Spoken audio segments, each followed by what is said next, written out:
So 4-2 is all about operations with polynomials. Now operations, of course, are referring to your addition, your subtraction, multiplication, and division. So we're going to start off with the easier of the two, or of the four, I should say.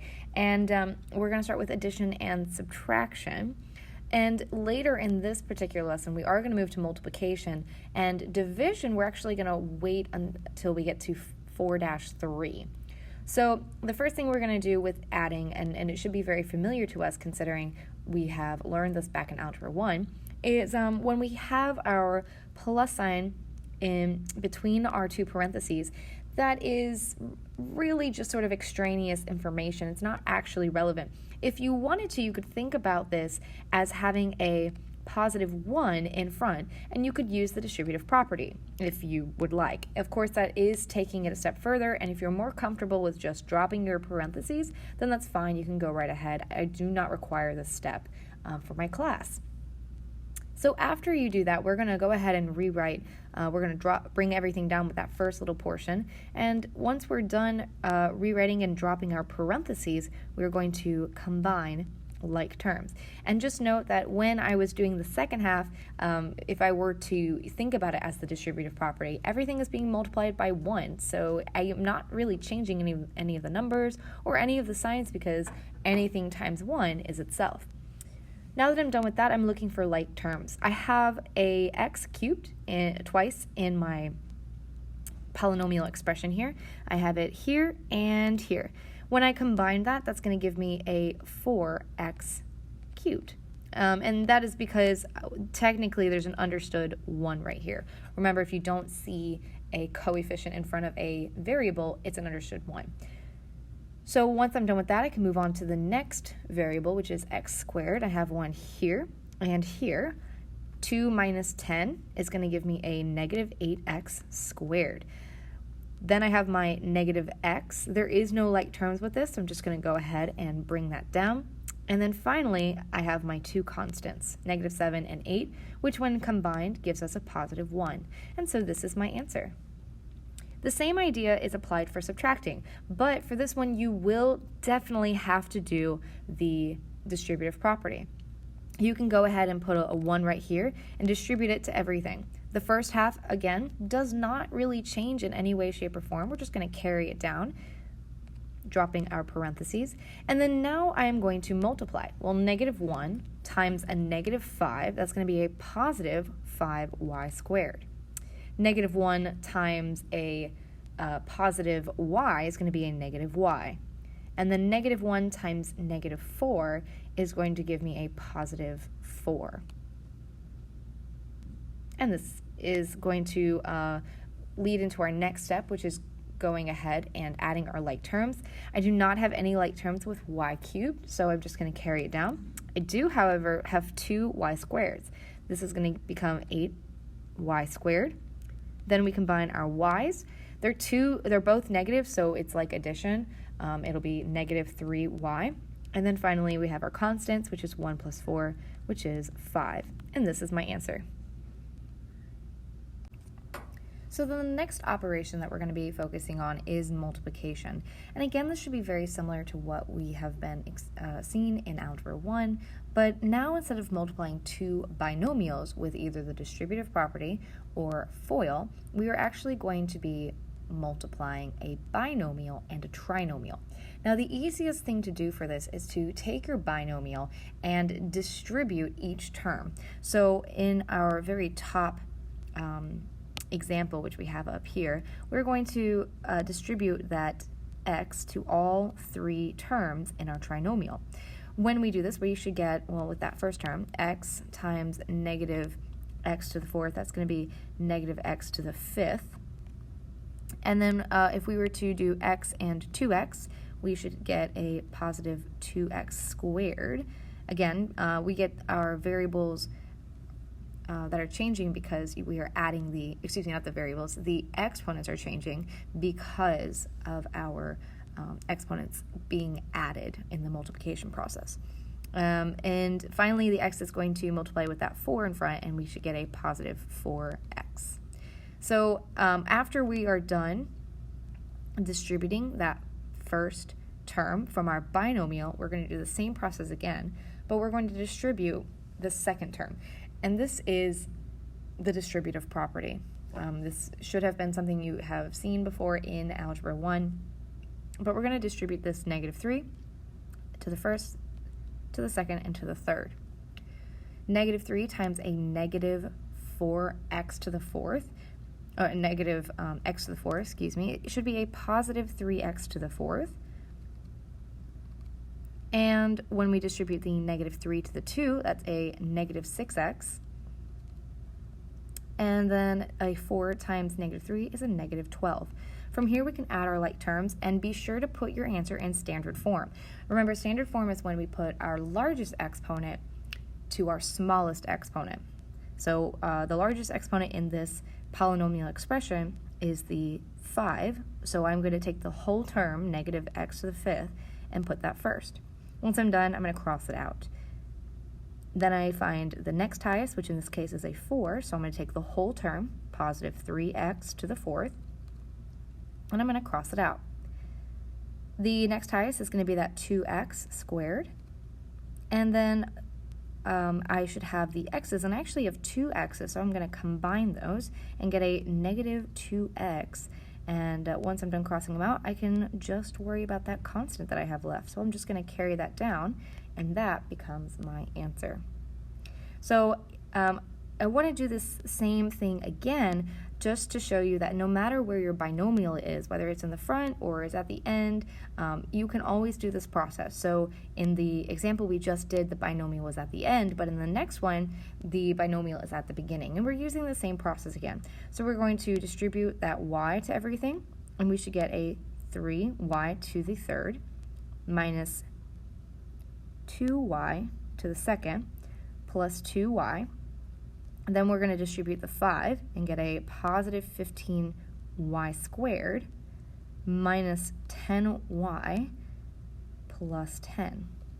All right, once we're done distributing, again, we need to combine like terms and put it in standard form.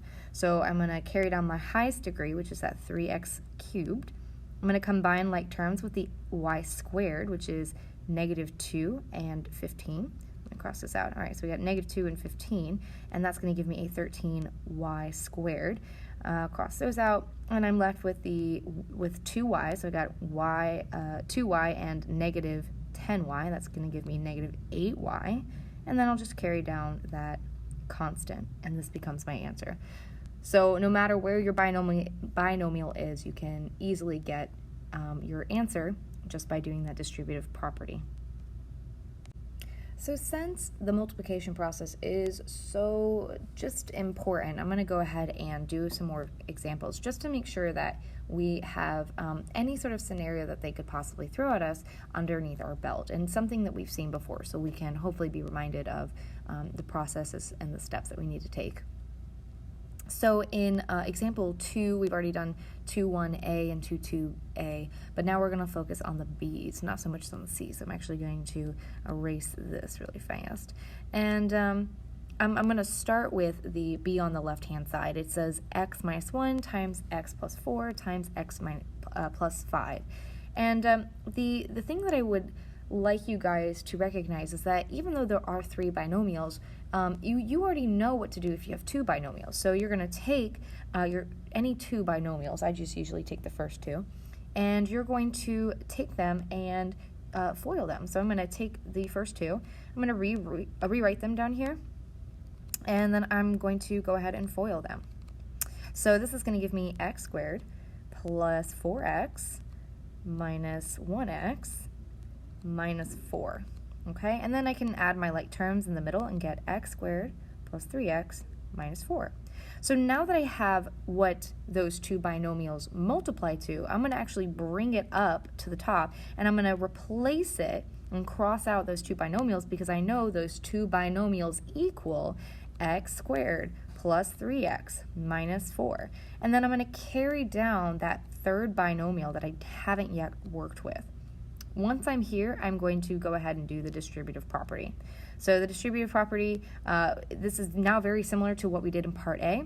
So we should end up with x cubed plus 3x squared minus 4 x. And remember, we have all of this because we multiplied our x with the x squared, with 3x, and the negative 4. And now I'm going to do the same process again, but I'm going to be using this 5. Again, distributing to the x squared, to the 3x, and to the negative 4. We should get a positive 5x squared plus 15x minus 20. And then we can go ahead and start adding like terms. So the x cubed is, it's a term all unto itself, so we just carry that one down. We do have 2x squares. It'll give us an 8 squared. And then we have a negative 4x and a positive 15. So we can combine those to get a positive 11x. And then again, we have that constant, which doesn't really have any like terms, so we just carry it down, and that becomes our answer.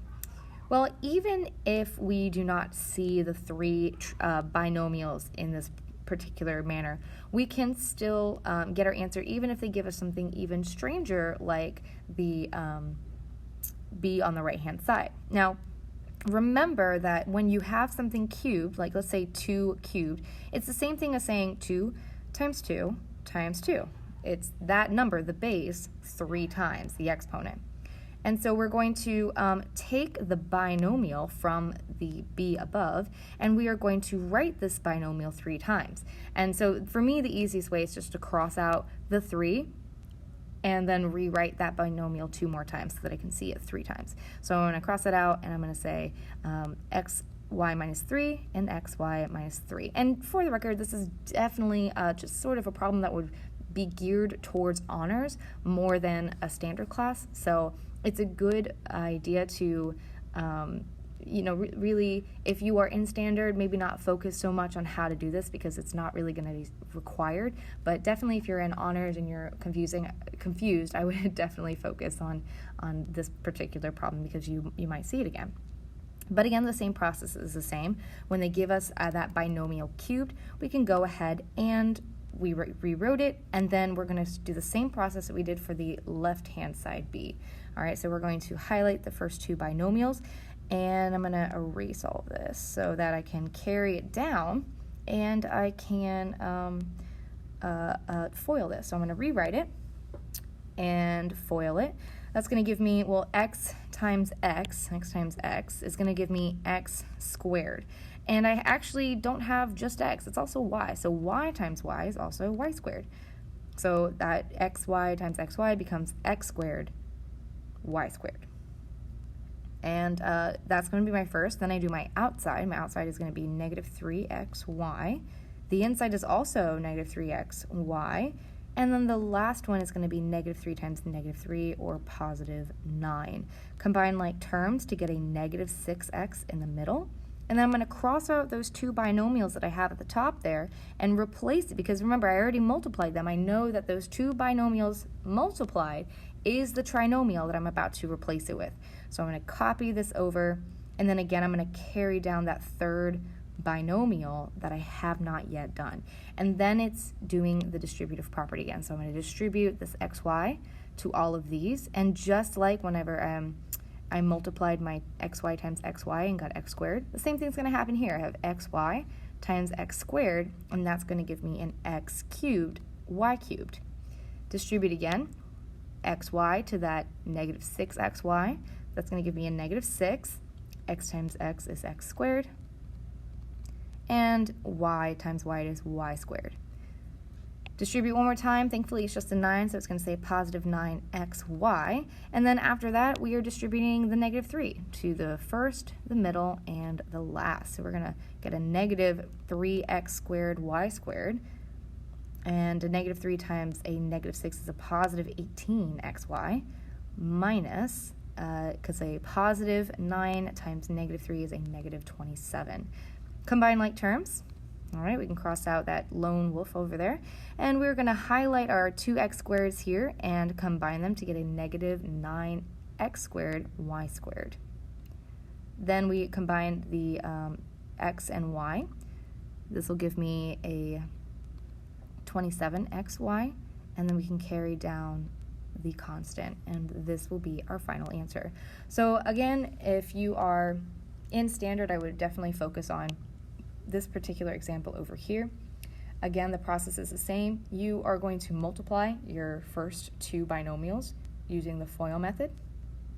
Once you are done using the FOIL method, you are going to treat this like a binomial times a trinomial, because that's what we got here, and get your answer. And if you are in honors, then you're going to see something more along these lines, where we're going to have to deal with perhaps two variables. So in class, when I introduced the next topic, which is Pascal's triangle, I went ahead and I showed a nice little video just to give you an idea of all the really cool patterns that occur in the Pascal's triangle.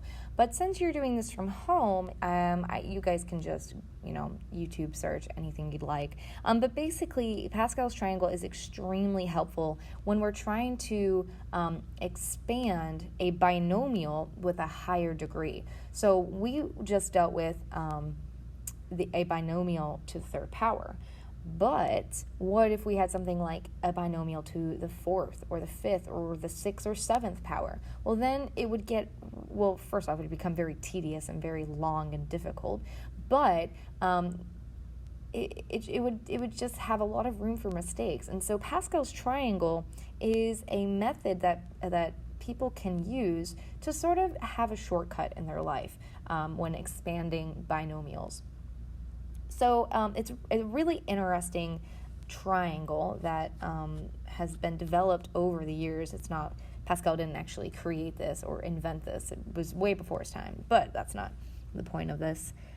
We are going to start at 1 at the very top, and basically we are going to be adding the numbers together to get the next row. So it's a little harder to see with that first bit, but after we get past, here, let me show what it looks like right here. Once we get past this row right about here, what we're going to do is we're going to add these two ones together to get this 2, and that's how we're really developing this triangle. So first thing I want to do is actually fill in all the sides with 1. So because as you can see, these are all 1, so obviously we're going to extend that. So again, if we were to add 1 plus 1, that's going to give us that 2. And then on the next row, we can add 1 plus 2 to get 3, and 2 plus 1 to get 3 again. We can go a step further. 1 plus 3 gets us 4. 3 plus 3 gives us 6. 3 plus 1 gives us 4. And so we can see the same thing over and over and over again. We're just adding the two numbers that are on the sides to get that number underneath. So this would be 5. 4 plus 6 is 10. 6 plus 4 is 10. And 4 plus 1 is 5. And then we go to the next row. This will be 6. The next one will be 15. The next one will be 20, followed by 15 again, and 6. So we can see this pattern, and really we also see another pattern occurring, and that is that Pascal's triangle is symmetrical. So whatever happens on the left-hand side is going to happen on the right side, and vice versa. So we can go one more row. We'll say 1 plus 6 is 7. 6 plus 15 is 21. 15 plus 20 is 35. And 20 plus 15 is 35 again, and we can see that we are starting to repeat ourselves, so we can even fill in the rest of the numbers because, well, really we don't have to think about it anymore because it's, again, symmetrical. So the other piece I need you to write down about this is what row number it is, and it's actually a very simple concept. It's actually based off the second diagonal line in this triangle. So if we were to highlight the second diagonal line on the left-hand side and on the right-hand side, we would get these numbers. And if you notice, they're actually sequential. So it's 1, 2, 3, 4, 5, 6, 7. So we can automatically look at this and go, okay, this is definitely going to be 8. This is definitely going to be 9. And I could fill that in if I wanted to, but I'm not really going to. And so I can look at this and say, okay, well, since my highlighted line covers, 1, we would say that this is row 1, and this would be row 2, row 3, row 4. So I'm going to fill all it in. I'm going to say, all right, this is row 1, this is row 2, and 3, 4, 5, 6, 7, 8, and 9. And even though I don't have those numbers technically, I can make a safe, educated guess that's what those row numbers are going to be. And so that leaves just the very top of our pyramid. And so the next, or I guess not the next number, but the previous number, the number prior to 1 is going to be 0. So we would say this is row 0. And the reason why I went ahead and put all this is because an important understanding is that these rows correspond to the exponent of your binomial. All right, and that exponent is going to be this little portion right up here, this little n. So please make sure you write that somewhere. It's very important. And so yeah, the exponent tells us what row, but what do those numbers even mean? Well, they mean that if I were to expand that polynomial, if I were to take this binomial and expand it according to this row, then these would be the coefficients, or multiples of the coefficients. So I would say it gives us our coefficients of the expanded binomial. There we go. Gives us the coefficients of our expanded binomial. And so, looking at this, it doesn't really make a lot of sense because we haven't actually practiced it. So what we're going to do is we're going to apply it. And the first one I'm going to apply it to is going to be just like a smaller number so that we can easily see what the multiples are. So let me set that up. So example 3.1a is a really nice problem to start off with because it's really easy to see where the coefficients go and where they affect our expanded binomial. So the first thing I need to do is I need 3 pieces in order to expand this particular, or really any of these binomials.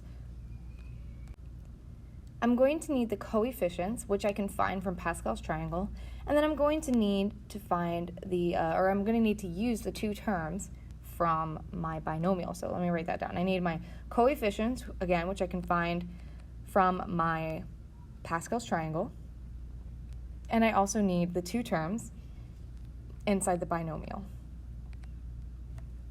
Once I have these 3 things, I can go ahead and start multiplying and stuff. So the first thing I'm going to do is I'm going to get those coefficients. My exponent is 4. So if I were to go to Pascal's triangle, and I'm not going to right now, but if I were, and I'm sure you have your notes in front of you to refer to it, but if I were to look at row number 4, I can see my coefficients are going to be 1, 4, 6, 4, and then 1 again. And I'm just going to write all of those pieces. I'm going to put some space in between it because I need to add the other 2 pieces with each coefficient. A really good idea to sort of keep your things organized and separated so you don't accidentally put too many things on one side or whatever is to put plus signs before all of your coefficients. So I'm going to put plus signs, and this sort of helps me. For me, it's like a wall. I can't really cross it. And once I put one of my 2 terms on one side, I go to the next and the next and the next, and I make sure that I do not put the 2 terms twice on one side. So that is the next step. I need to take those 2 terms, which in this particular case is going to be y and 1, and I'm going to write them next to each coefficient as multiplication. So this will be y, and the next one I'm going to do is 1. I'm going to put a little multiplication symbol in between everything so that I can remember it's all multiplying together. Once I'm done with this, I'm going to go ahead and put my exponents. Now, the exponents is a very simple process. You're going to start with whatever exponent was given to you for your binomial. And since technically an expanded binomial like this is eventually going to be, needs to be in standard form, I'm going to put the highest exponent, which is 4, with my first variable. So I'm going to make that 4, and then I'm going to move on to the next one and make it 3, and make the next one 2, and make the next one 1, and once I get to 0, I'm actually going to cross it out. I'm going to cross it out because technically anything to the 0 power is 1, so it essentially cancels out. Another question that I had today was people asked me, well, how come this is a 3? Well, if you think about when you write it in standard form, of course it starts off as your highest exponent, which has to be 4 in this particular case. And that means the next variable has to be 1 less than 4, and 1 less than 4 is 3, and then 2, and then 1. So that's the reason why we're going down. I'm going to do the same process again for my 1, which is this 1, that I put it next to all of my coefficients. I'm going to do the same process again, but this time I'm going to go backwards. And so this is going to give me a 4 over here at the end, and I'm going to go 3, 2, 1, but I'm going to move upwards. So it's going to be 4, 3, 2, 1. And once I get to 0, I cross it out. So now I can sort of see all of my things. This cancels out. I mean, this is just 1. Anything times 1 is, just itself. So really, with the first term, I can simplify this to say y to the 4th power. My next term up is going to be 4 times 1 to the 1st power. Well, anything to the 1 to any power is going to be 1. So this is going to end up being 1. This is going to end up being 1. This is going to end up being 1. All of these are going to end up being 1. So really, I just need to focus on it as 4 times 1 or 6 times 1 or 4 times, all that fun stuff. So the next term is going to say 4y cubed. The next one is going to be 6 times 1 squared, which is 6, so 6y squared, plus 4 times y, and then plus, and then again, I have 1 times 1 to the 4th power, which is the same thing as 1, so it's going to say plus 1. And so this becomes my answer, and I can double check to make sure that they match my coefficients, because remember, the whole purpose for doing this is so we can see that when we expand the polynomial, our coefficients our expanded polynomial is going to be, with each term, corresponds with Pascal's triangle in being multiples of whatever number we have. And since everything was multiplied by 1, that's why we can clearly see, okay, that first 1 corresponds with this understood 1 here. The next number up was a 4, which corresponds with this coefficient. The next number up was 6, which corresponds with this coefficient, and etc., and etc. So obviously not every single binomial is going to be as nice as the number 1. I mean, number 1 is like the easiest thing we could possibly work with, besides like 0, in which case our answer would be 0. But in the next case, we're going to change it from a 1 to a 3, but we're going to keep the coefficients the same because I just want to make sure we're comfortable using the process. So once again, the first step that we have to take in creating or expanding our binomial is finding our coefficients. And the coefficients, again, come from Pascal's triangle based off of our exponent, which is right here. So it's going to be the same coefficients. So I'm going to have 1, 4, 6, 4, and 1. Again, I'm going to put my little plus sign so I don't accidentally write my terms twice in the same area. And then again, I'm going to take my terms and I'm going to write both of these terms, z and 3, and I'm going to fill them next to all of my coefficients, every single one. So this is going to be y times 3. It should be z times 3, but my z looks very similar to a 2, so I changed it to y. So just for the record, let me actually change this to a y so that you know where I got that from. So it'll be y times 3, y times 3, y times 3, all the way down.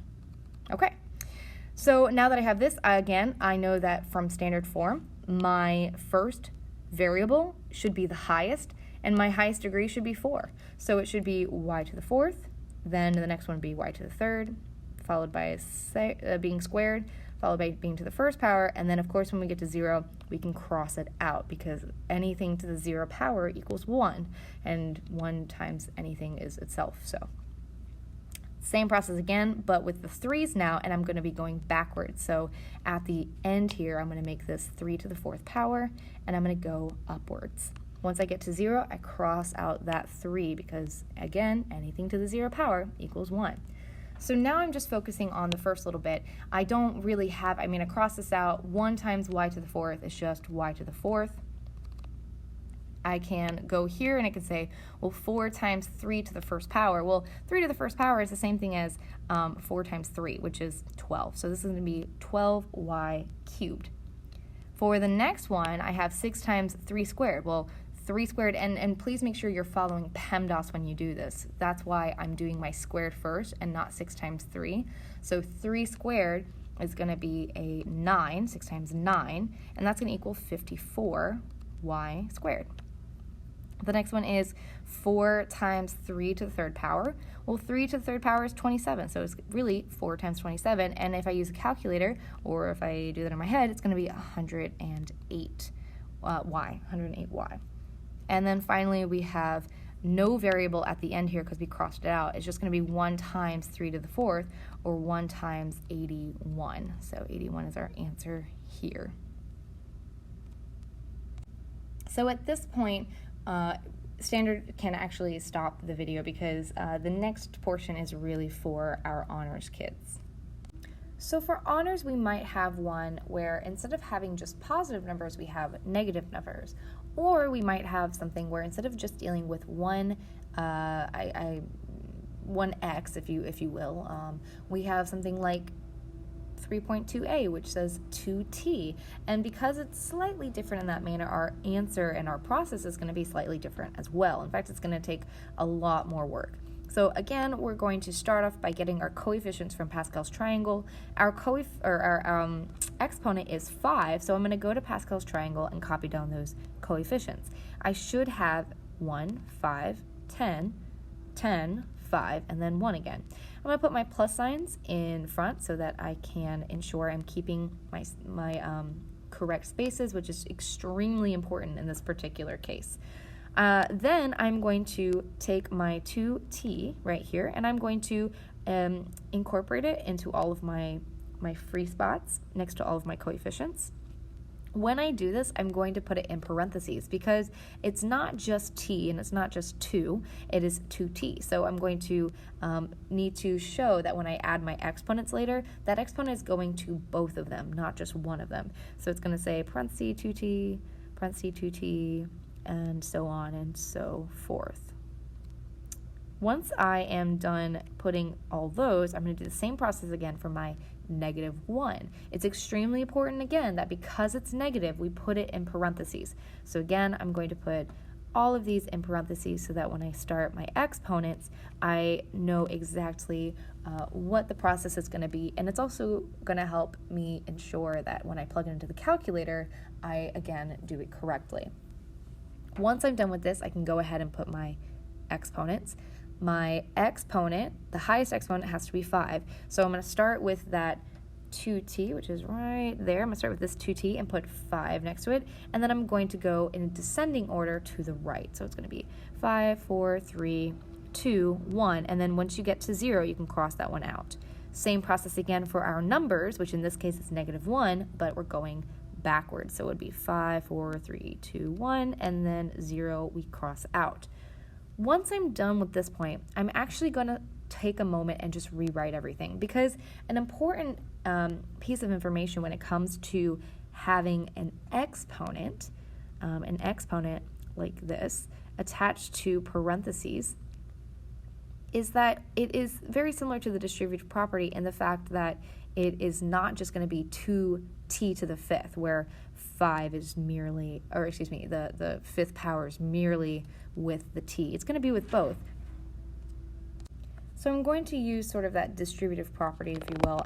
Again, it's really the idea of, remember when we have 2 to the 3rd power, it's the same thing as saying 2 times 2 times 2. So if I were to have 2t to the 3rd power, it's the same thing as 2t times 2t times 2t. Okay, well that's 2 to the 3rd power, because I have 3 2's right there, and t to the 3rd power. Okay, so that's why it's similar to the distributive property, because instead of writing it out like this, I could just distribute it like this and get this answer pretty quickly. So I'm going to use that same idea for all of these, and I'm going to end up with rewriting it as 1 times 2 to the 5th times t to the 5th, and then the -1 went away, so it's going to be plus 5 times 2 to the 4th t to the 4th, and then I'm going to put that -1 and keep it in parentheses, and it's to the 1st power, which is, it's numbers, so I'm not even going to incorporate that exponent.